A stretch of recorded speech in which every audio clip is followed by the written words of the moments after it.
Ju njohim me përmbledhjen javore të lajmeve. Kjo është Radio 7. Nga Kuvendi i Republikës Maqedonisë së Veriut konfirmuan se kanë pranuar propozimet e ministrave të rinj. Bekim Sali do të jetë zëvendës kryeministrit dhe ministër për çështjet europiane, ndërsa Muhamet Hoxha do të jetë ministri i mjedisit jetësor dhe planifikimit hapësinor. Sipas njoftimit Kuvendit, fillimisht do të duhet kalojë në Kuvend shkarkimi i ministrit aktual për çështjet europiane, Orhan Myrtezani. Kryeministri i Republikës Maqedonisë së Veriut, Histra Miskovski, është në mandatin e fundit si kryetari aktual i VMRO-DPMNE-s. Në intervistë televizive ai deklaroi qartë se nuk ka ndërmend të kërkojë ndryshime në statutin e partisë, që do t'i mundësonin një mandat të katërt në krye të kësaj force politike. Ai theksoi se me shembull personal duhet treguar se çdo funksion ka fundin e vet. Kjo do të thotë se mandati i tij i ardhshëm, nëse rizgjitet në Kongresin në Kavadar, do të jetë i fundit si lider i VMRO-DPMNE-s. Përveç vendimit për drejtimin e partisë, Mickovski gjithashtu konfirmoi se nuk do të kandidojë për president të shtetit në zgjedhjet e vitit 2029. Kryetari i ri i Komisionit Shtetëror për Parandalimin e Korrupsionit, Adem Çuçul, betohet përpara kryetarit të Kuvendit të Republikës së Maqedonisë së Veriut, Afrim Gashi. Pas marrjes zyrtarisht të detyrës, ai njoftoi se së bashku me ekipin e tij do të kërkojnë integritet, përgjegjësi dhe transparencë nga të gjitha institucionet, duke u përgjigjur pyetjeve të gazetarëve për prioritetet e Komisionit Shtetëror për Parandalimin e Korrupsionit. Ai theksoi se po përballen me shumë sfida. Vlerësimet e Komisionit Evropian janë ashtu siç janë. Si kryetar, do të përpiqem të përmirësojmë këto vlerësime. Do të duhet shumë punë, paralajmëroi Çuçul. Ai u zgjoz si kryetari i Komisionit Shtetëror për Parandalimin e Korrupsionit me 82 vota. Krye parlamentari i Republikës Maqedonisë së Veriut, Afrim Gashi, kërkon nga strategjia e re kombëtare për parandalimin e korrupsionit 2026-2030 të pasqyrojë vizionin se si duhet të funksionojë shteti dhe se si duhet të parandalohet korrupsioni. Apeli erdhi gjatë seancës së betimit të kryetarit të ri të Komisionit për Antikorrupsionin. Sipas Gashi, strategjia e re pasqyron një vizion të ri për mënyrën se si duhet të funksionojë shteti, një vizion i ndërtuar mbi analiza serioze të riskut, mbi praktika europiane, si dhe mbi konsultime të gjera me institucione ekspert, partnerë ndërkombëtar dhe shoqërie civile. Lufta kundër korrupsionit kërkon qasje të bazuar në fakte, lista të qarta të rreziqeve dhe vigjilencë të vazhdueshme institucionale, është apeli i zëvendës kryeministrit për qeverisje të mirë në Republikën e Maqedonisë së Veriut, Arben Fetaj. Gjatë fjalimit në konferencën globale të Organizatës së Kombeve të Bashkuara për përdorimin e të dhënave në matjen e korrupsionit nga Selia OKB-s në New York, Fetaj nënvizoi se korrupsioni nuk luftohet me supozime, me intuit apo me ndërhyrje të rastësishme, por përballet me fakte, me vigjilencë institucionale dhe me një përkushtim të palëkundur ndaj interesit publik. Aktualitet. Largohet një tjetër antar i gjykatës kushtetuese në Maqedoninë e Veriut. I jep dorëheqjen gjykatësja kushtetuese Jadranka Anastazovska. Nga gjykata thuhet se bëhet fjalë për shkaqe shëndetësore dhe personale. Ajo u zgjodh antar e gjykatës kushtetuese më 12 tetor të vitit 2023. Gjykata përbëhet nga 9 gjykatës. Kryetari në zgjedh gjykata nga radhët e gjykatësve një mandat 3 vjeçar, pa të drejtë rizgjedhjes, ndërsa gjykatësit i zgjedh kuvende me një mandat 9 vjeçar pa të drejtë rizgjedhje. Me këtë largim, gjykata kushtetuese në Maqedoninë e Veriut mbetet me 7 antar, pasi ende nuk është plotësuar vendi i mbetur bosh nga shkarkimi i gjykatëses Elisabeta Dukovska. Ministri i Punëve të Brendshme i Maqedonisë së Veriut, Panço Toshkovski, njofton për 110.000 shkelje në 24 orë në trafiku rrugor vetëm në kryeqytetin Shkup. Sipas tij, pjesa më e madhe e tyre ishin për shkak të tejkalimit të shpejtësisë. 110.000 shkelje në Shkup janë regjistruar në 24 orë, 5.000 shkelje për kalimet kuqe dhe 90% e shkeljeve janë tejkalim shpejtësie, tha Toshkovski. Ai shtoi se në vim do të vendoset se sa do të jetë toleranca për tejkalimin e shpejtësisë. Në lidhje me automjetet e huaja, Toshkovski shpjegoi se automjetet që kryejnë shkelje nuk mund të ndalohet të dalin nga Maqedonia, por do të informohen se nuk mund të hyjnë përsëri në Maqedoni nëse nuk e paguajnë gjobën. Ekonomi.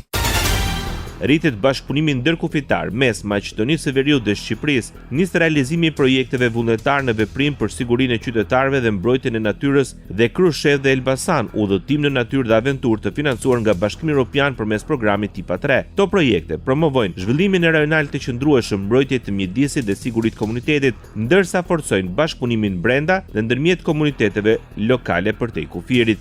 Common economic challenges, environmental protection and social inclusion. These are vital for EU integration and regional development. This is what the EU cross-border programs are all about, together fostering trust and solidarity, supporting balanced development and strengthening the European identity and unity. Sfidat përbashkëta ekonomike, mbrojtja e mjedisit dhe përfshirja sociale, këto janë thelbësore për integrimin në Bashkimin Evropian dhe zhvillimin rajonal. Kjo është ajo për të cilën shërbejnë programet e propozuara nga Bashkimi Evropian. Së bashku ne ndërtojmë besim dhe solidaritet, mbështesim zhvillimin e balancuar dhe forcojmë identitetin dhe unitetin evropian, tha Mihalis Rokas, ambasadori i Bashkimit Evropian në Republikën e Maqedonisë së Veriut. Projektet gjithashtu synojnë ndërtimin e kapaciteteve rajonale për rritjen e turizmit të qëndrueshëm. Shuma e totale e këtyre projekteve është më shumë se 1.6 milion euro. Diskutimet mbi rëndësinë e korridorit të 8 si një element për përmirësimin e lidhjes infrastrukturore, mobilitetit strategjik ushtarak u konfirmuan dhe nga Ministri i Punëve të Jashtme i Maqedonisë së Veriut. Gjatë mbërritjes në takimin e shefave të diplomacive të vendeve anëtare të Aleancës në Bruksel, Timço Muçumski pranoi se në diskutime janë jo vetëm korridori 8, por dhe Ballkani Perëndimor, si dhe ndikimi i madh nga Rusia, Kina dhe aktorë të tjerë të përfshirë. Apeli i Muçumskit erdhi pas takimit me homologun italian Antonio Tajani. 2 milion euro janë dhënë nga qeveria e Republikës Maqedonisë së Veriut për ndërtimin e rrugës Tetov-Prizren. Zëvendës kryeministri e transportit, Kaltrina Zekolli, në intervistë televizive nënvizoi rëndësinë e kësaj rruge si në aspektin ekonomik ashtu edhe në turizëm. Për këtë projekt 2 milion euro janë ndarë në buxhetin e ndërmarrjes publike shtetërore për hapjen e tenderit për projektin kryesor, deklaroi Kaltrina Zekolli. Politik. Protestat në Bullgari për shkak të propozimit buxhetit për vitin e ardhshëm mund të komplikojnë marrëdhëniet dhe çështjet mes Maqedonisë dhe Bullgarisë. Presidentja Gordana Silanovska-Davkova thosë se është e kuptueshme që një gjendje e tillë pasqyrohet në marrëdhëniet e përbashkëta, por shpreson që ata ta tejkalojnë shpejt këtë moment. Shpresoj që atje do të zgjidhen problemet, unë nuk mund të them se si, a përmes edhe një palë zgjedhjesh të parakohshme apo përmes riformatimit të vetë koalicionit, por është e rëndësishme të ketë një qeveri që do të mund të udhëheqë punët në shtet, tha Gordana Silanovska-Davkova, presidente e Republikës Maqedonisë së Veriut.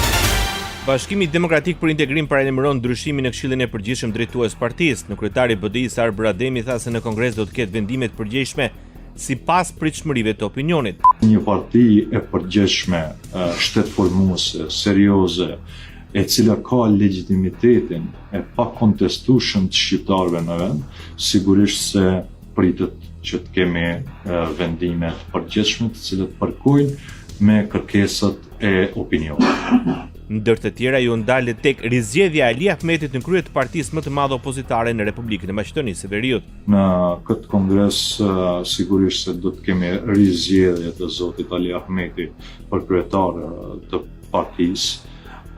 Sigurisht se do të kemi edhe zgjedhje të anëtarëve të Këshillit të Përgjithshëm. E pastaj zgjedhjet tjera do të burojnë nga organe tjera, nga Këshilli i Përgjithshëm do të zgjedhet kryesia e Këshillit Përgjithshëm e kështu me radhë. Deklaroi Arb Rademi në kryetari i BDI-s.